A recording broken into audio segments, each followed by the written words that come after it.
The history of Nevada is endlessly interesting, especially for this week's in-person guest. We talk with Michael Green, a man who has spent his adult life studying, researching, and teaching Nevada's history.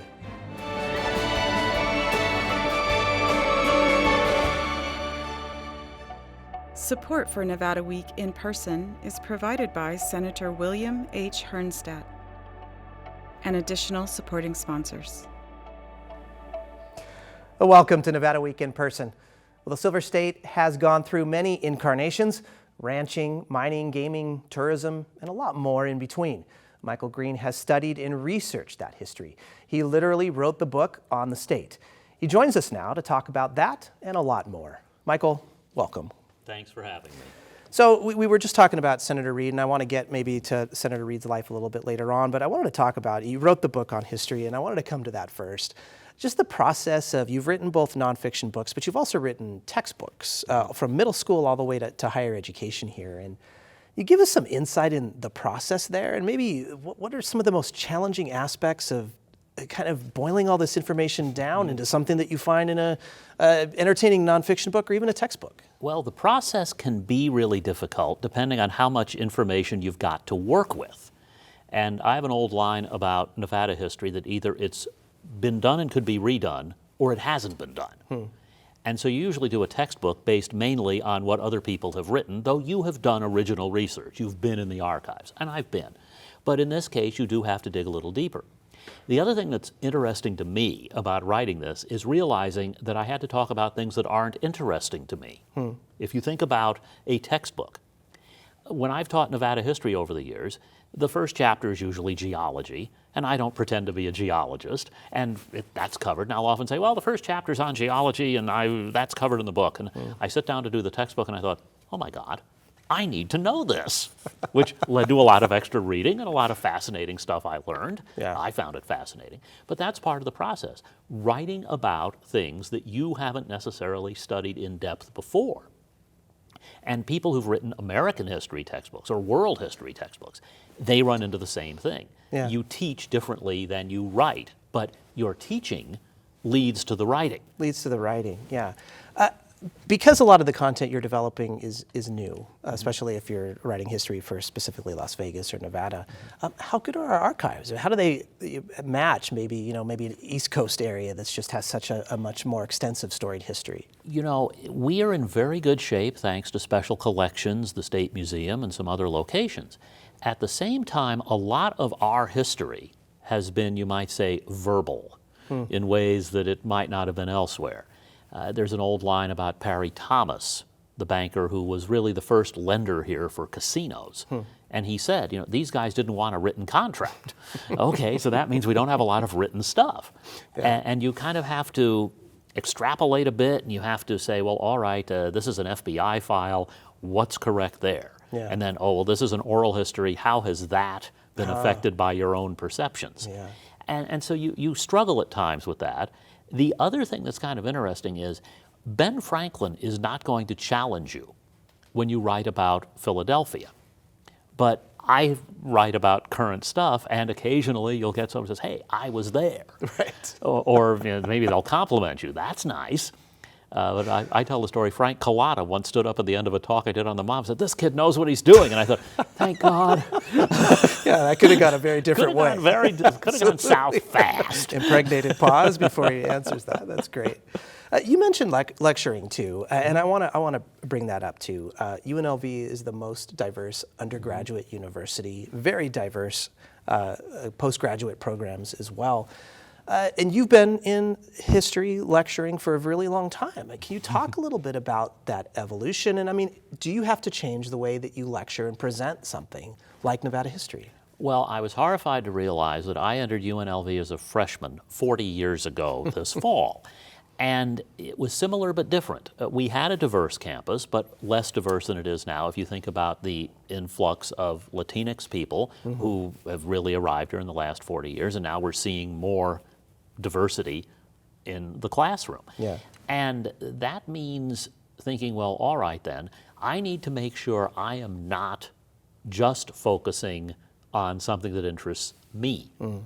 Yeah, I can emphasize certain things. And you're doing the early U.S. history survey, for example, you're going to get into the Founding Fathers either way. Yeah. But are you covering the spectrum, you might say? And I think I'm more attentive to that. The other thing that's really changed, and this is a difference, is attention spans. Because today you've got that phone, you might have that iPad, and I mean, I have debates with friends of mine whether we should allow them in class. And the answer is you can't really ban them that easily, and there are people who use them. And I tell the story, this has been over 20 years. I had a student sitting there with his phone, and there he is, during my lecture. And I thought, okay, you little so-and-so. And I worked my way around to look over his shoulder. He's taking perfect notes. Yeah. And I just thought, I wish I could do that. My thumbs aren't that opposable.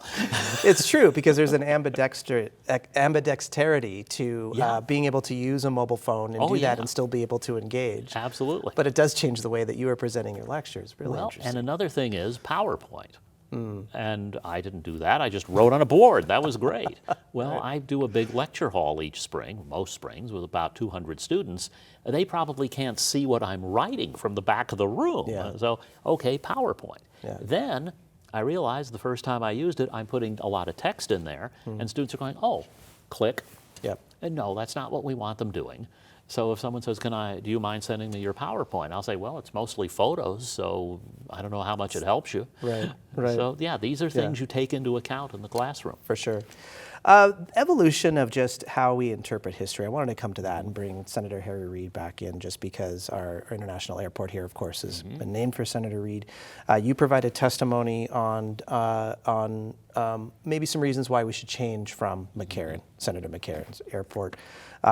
Mainly because of some of his anti-Semitic views on things. What I found interesting in that testimony is that it's not that you said he wasn't anti-Semitic beforehand, he was, but the severity of where that went changed through your experience researching history as well, and your own life experience. And how common is that for historians to then develop and kind of evolve their perceptions of history?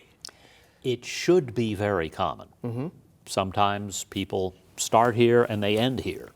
McCarran, I do not discount, for example, his importance in getting things like military bases, atomic testing, all of that.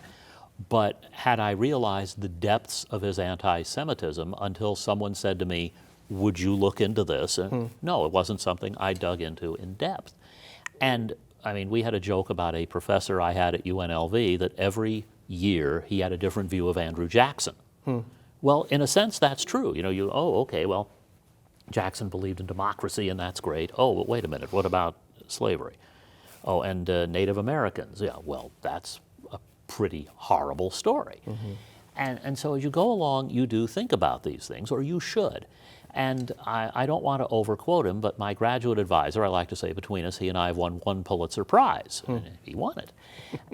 But he was once interviewed, and he said, in a sense, it's not science. History is not science, but there is a similarity. The archives are our lab. And as you dig, you might come in with a hypothesis, and it might change. And sometimes it does, sometimes it doesn't, sometimes you're proved right. Absolutely. And then you're amazed. and then, of course, trying to always prove that hypothesis or disprove that hypothesis becomes the focus of what you're doing. Related to that, I wanted to get a little bit in. We ask most of our in-person guests their reflections on Las Vegas, depending on how long they've lived here.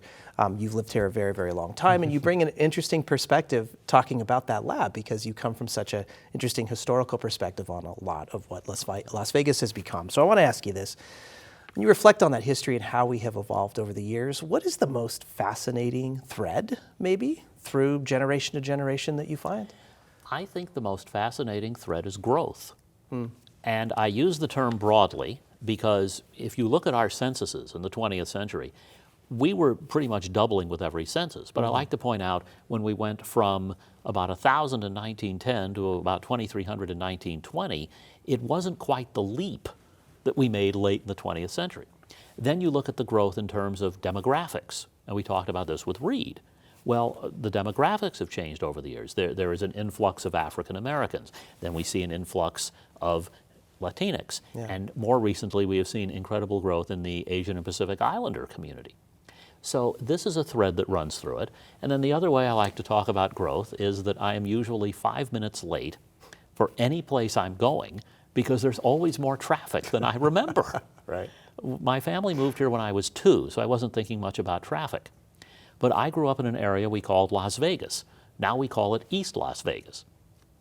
West Las Vegas was the segregated African American community that later became Latino and Latina. Yeah. And now when we talk about West Las Vegas, do we really mean out toward the mountains? Right. You know, Right. West has moved further west. Right. And suddenly I was in East Las Vegas and I didn't know it.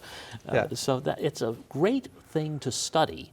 And I use great in both the favorable and unfavorable ways. Right. And I think you just answered one of my next questions here, but I'm going to ask it anyways, and suppose maybe I have the answer. So in your bio, and I'm assuming you had some doing here to put this in your bio, but it says he lives in Las Vegas, but not in Las Vegas, and then in parentheses he can explain why. I'm assuming that's what you mean, is that Las Vegas is not Las Vegas. Yeah, although I live in paradise. I mean, I have a great existence, you know. But of course, when the Strip was being built, the operators did not want to be in the city. And when the city tried to annex them, they got the legislature involved and the county commission. We end up with Paradise, Winchester Townships, later Spring Valley. And there have been some other moves made. But I live literally in paradise. And I work closely with Senator Bryan, who reads Nevada Yesterdays, which I write, and chairs the board of Preserve Nevada, where I'm the director. And when he was governor, Citicorp put a credit card processing plant here in the lakes. And the return address was the lakes. And there were people who were upset about this. It's Las Vegas. Well, at that time in the 80s, if you got a credit card bill from Las Vegas, you might be nervous. Yeah. A little less nervous today. But yeah, things have moved around here. And I like to say I've gone 8 miles from where I grew up. And the history department has moved 2 floors from when I was a student. So I haven't gone too far. Oh, that's great. A couple just real quick questions here, and I wanted to bring it back to the history here. What do you think is the most interesting historical landmark we have in Las Vegas? I'm biased. I confess my bias because I've been involved in it. But so I'm going to give 2 to be fairer. One is the Mormon Fort, which has the oldest structure in the state of Nevada. And you know, there's a tendency to think most of the early history of Nevada is up north, and there's some truth to that. But here's the Mormon mission, built in 1855, 56, and we've got the oldest chunk of building. I point to the Mob Museum. That's my bias. I'm on the board. I was involved in the research and all of that. The building is an artifact. It's a federal building constructed in 33 at the edge of town, when people here were debating how permanent this place was. That gives a sense of permanence. But a lot of fascinating things happen in that building, and now we've got this museum dedicated to this interesting past we have. Yeah. Yeah, and as you mentioned, the Mob Museum, or when it was the courthouse, is such a pivotal part of our history and our transformation. Michael, thank you so much. Thank really you. Appreciate it. Really appreciate it. Well, to see the conversation we had with Michael Green about the legacy of late Senator Harry Reid, go to our website at vegaspbs.org/Nevada Week, or tune in on Sunday, 5:30 p.m., Tuesday, 7:30 p.m. Thanks for joining us.